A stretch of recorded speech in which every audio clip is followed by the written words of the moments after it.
Hello, welcome to Poetry Changes Lives. Poetry and history and a thought for the day, here in my book as usual.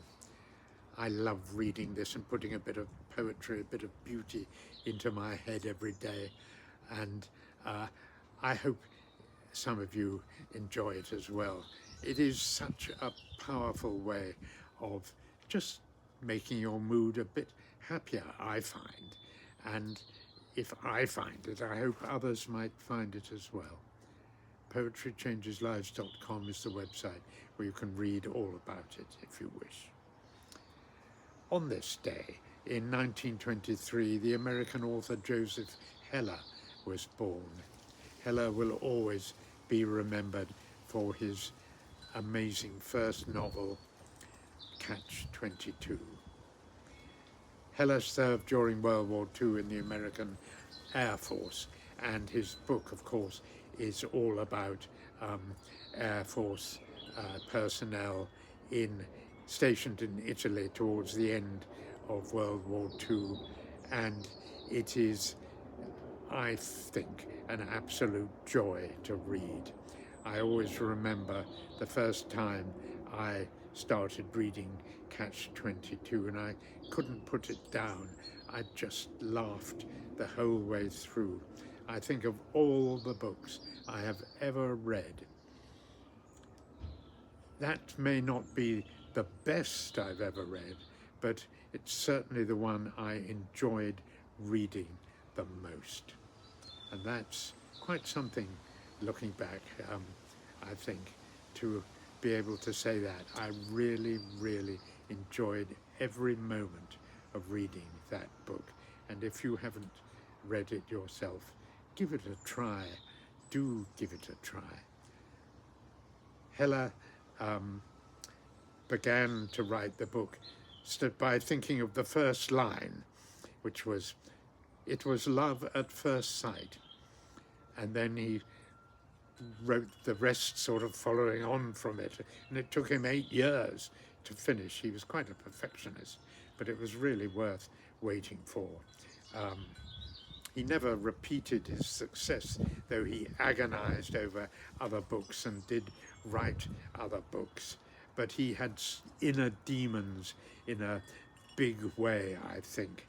And he was a very, very intelligent, well-educated man. His Catch-22 even is full of literary allusions, like, for example, his character Snowden, who's an American Air Force pilot, I think. He refers to, he says, "Where are the Snowdens of yesteryear?" which of course is a gloss on the famous lines of François Villon, the 15th century French ballad writer who famously wrote "Where are the snows of yesteryear?" And Heller was a very, as I say, intelligent, profoundly intelligent, but also troubled person. Today I'm going to read a poem by another profoundly intelligent but very troubled person, Virginia Woolf, in the earlier than Heller. She wrote this poem, Angels. Throughout her life she was troubled by depression and mental illness, and eventually she sadly took her own life at a fairly young age. I think she was in her 50s, and it was very sad. Some of her poetry is hard to fathom. This one has a beauty of its own, a kind of quiet beauty, almost desperation underlying it all. See what you think of this. It's called Angels, about the angels of Mons. It's very strange and mysterious, I think. Here we are.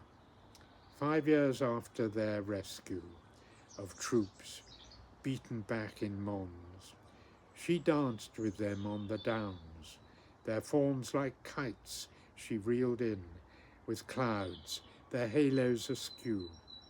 on waves of green escarpments, breaking into the sea. Beach brown the coombs she looked down upon, while the angels held up her skirts, rode the rhythms of her walking feet, their wings no longer torn.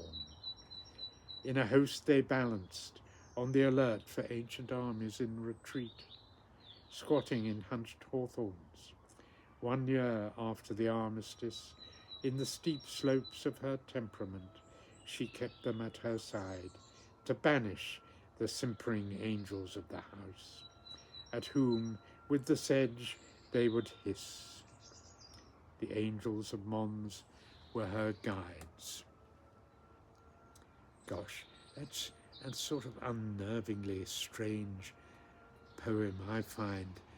What on earth was Virginia Woolf talking about? I think she was probably talking about herself and sort of subconsciously calling on angels to rid her of her demons. It's almost as if she's saying the angels that helped some of our troops in the battles of the First World War, could they come and help her with her battles against her own demons? Something like that. Very strange. A very strange, troubled person, Virginia Woolf, though by all accounts also a very nice, kindly person too. So sad that she ended it all early. Today I will practice honesty and face up to my inner demons, and I wish you the same. Thank you for listening today. Have a good day.